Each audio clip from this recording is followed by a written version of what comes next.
কতবার করে বলছি একটু নিজের দিকে খেয়াল রাখো। আরে বাবা, টাকা পয়সার তো অভাব নাই নাকি? তুমি নিজের জন্য যদি খরচ করতে আমার কিন্তু এত যায় আসতো না। টাকা আছে, কিন্তু কে শোনে কার কথা? আমার কথা তো তোমার কানে যায় না।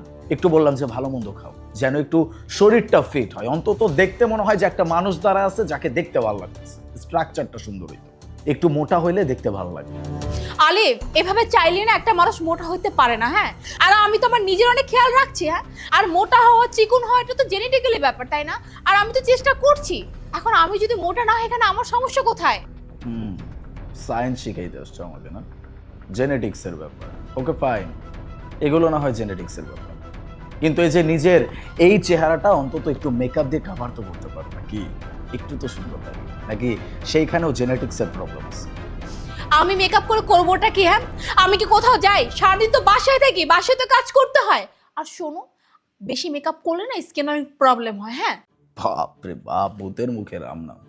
হ্যাঁ, এমন ভাবে বলতেছে সে মহারানী ভিক্টোরিয়া, তার সৌন্দর্যের কোনো শেষ নাই। নিজের দিকে একবার তাকাও, তুমি আহামরি কি এমন সুন্দর যে তোমার স্কিন টোন নষ্ট হয়ে যাবে? তোমার সমস্যা কি, হ্যাঁ? মানে তুমি সোজা পয়েন্টে কেন আসো না? আমি সুন্দর না, তাই না? হ্যাঁ, মানে আমি দেখতে খুব খারাপ? আর একটা কথা বলি তোমাকে, এই যে তোমাদের পুরুষদের সবার একটা সেম প্রবলেম, কি জানো?